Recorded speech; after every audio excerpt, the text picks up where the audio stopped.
Simulan po natin po ang latrata ng walang kasawa-sawang mga bunganga natin. Simulan po natin ito. Kanino? Sa ating anak ng Pangulo na si Sandro Marcos. Meron pong ginawa si Sandro Marcos bukod po sa mga travel tax na tinanggal. Bukod po sa mga pag hindi ka pumasok, patay ka. Ha? May ginawa po si Sandro. House back bill institutionalizing presidential merit scholarship. Nagkaroon po siya ng humihirit na naman po si Sandro Marcos. Tandaan po natin, ang inihirit po ni Sandro Marcos ay lagi pong ikabubuti po ng ating mamamayan. Anong sabi niya? A measure institutionalizing the Presidential Merit Scholarship Program, PMSP, was approved by the House of Representatives on Wednesday. Inaprobuhan daw po ng Kongreso ito noong Miyerkules. Ano po ba ito? Ito ay tinatarget po nila na matulungan ang the country's top senior high school graduate pursue college despite limited financial means.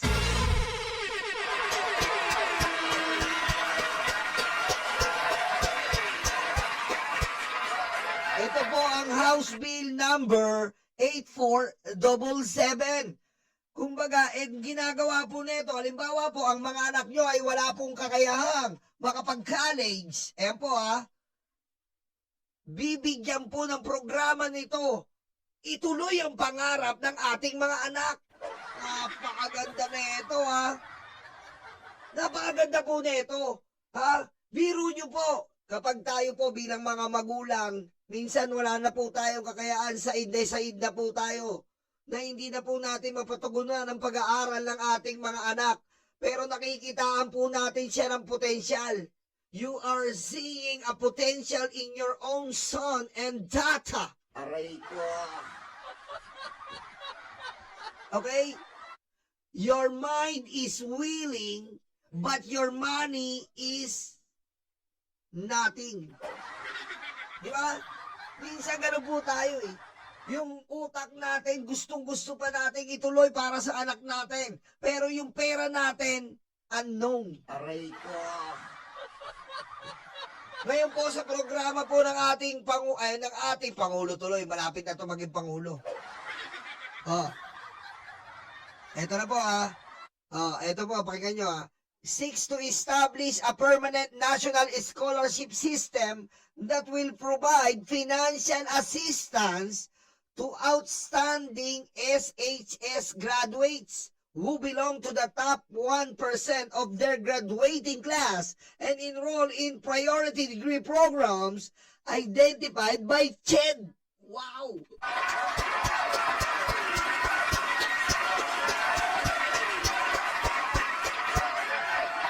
Yan po, napakaganda po na itong proyekto na to sapagkat ito pong proyekto na to ay magbibigay po ng tulong sa mga may tsansa, may pangarap, may angking talino na ating mga mag-aaral.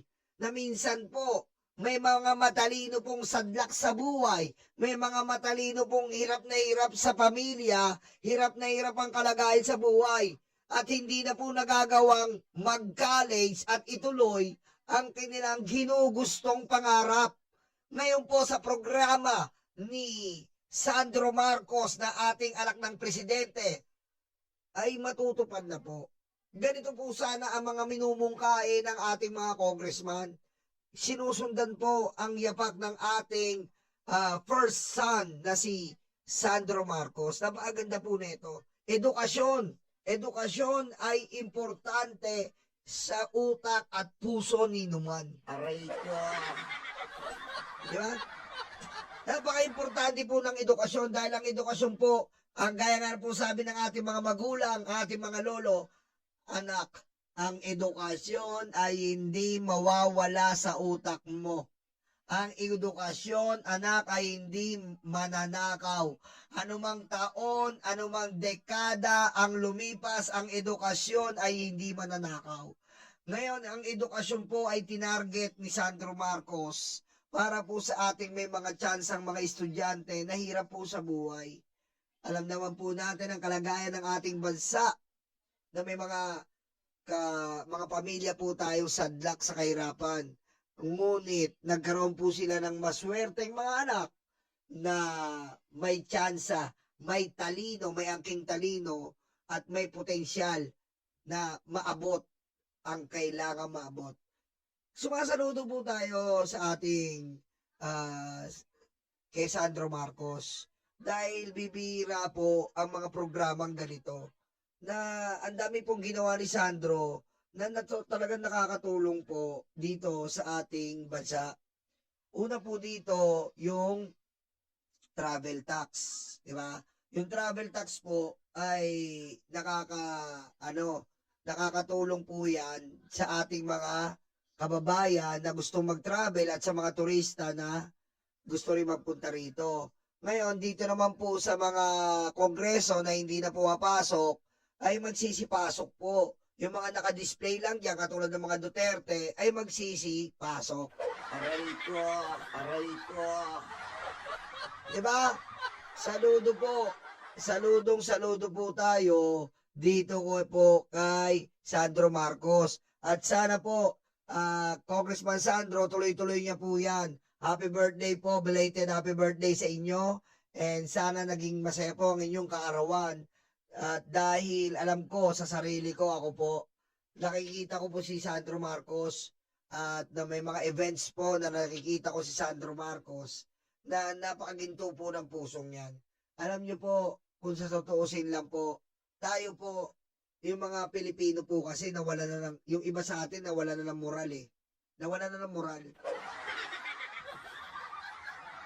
Diba? Kung sino pa po yung maayos na pamilya, yung po ang binabas nila. Pero nyo, kung sino po yung walang yang pamilya, doon sila kumakampi. Aray ko. Biro nyo po ang mga anak ng Pangulo. Napakagagaling, napakabait. Ang Pangulo po, si Vinny, tinraining yan po ng Pangulo sa Bahay Ampunan. Isang buwan po siya doon, pinaranas ng Pangulo ang mabuhay. Kasama po ang mga may sadlak sa kahirapan at walang mga magulang. Ganun po. Kaya ang mga anak po ng presidente natin, may good moral character. GMRC. Diba? GMRC. Yan po ang ating first family. Ang mga anak po may GMRC. For president. Bata pa, hindi pa pwedeng for president.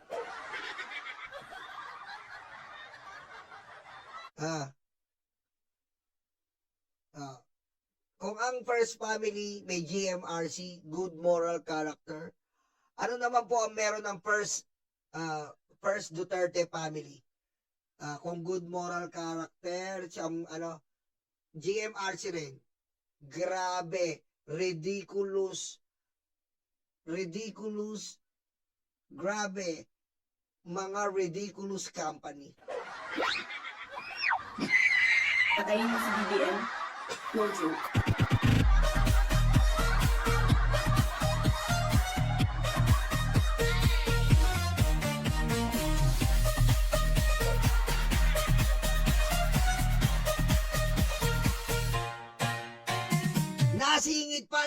Nasingit pa po ha, gabing-gabi na, nakasingit pa tayo ng isa. Nakasingit. Grabe, mga ridiculous company. GMRC. Nasingit mo pa.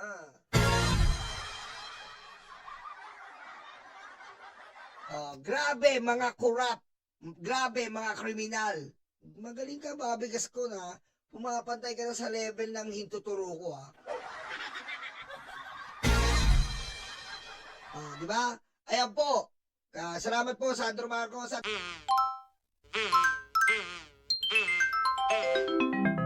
Kakulango.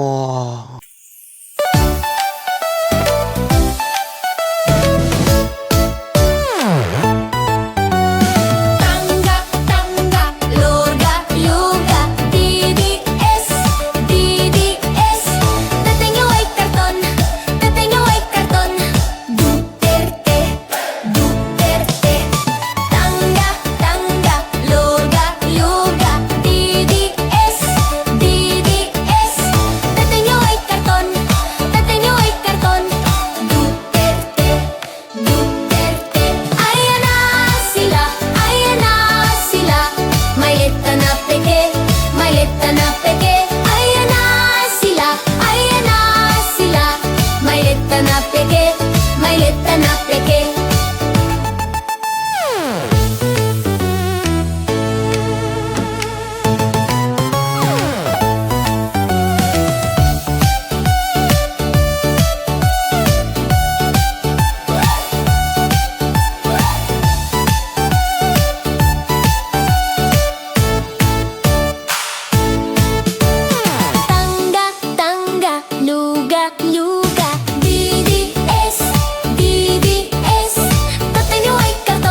Manggap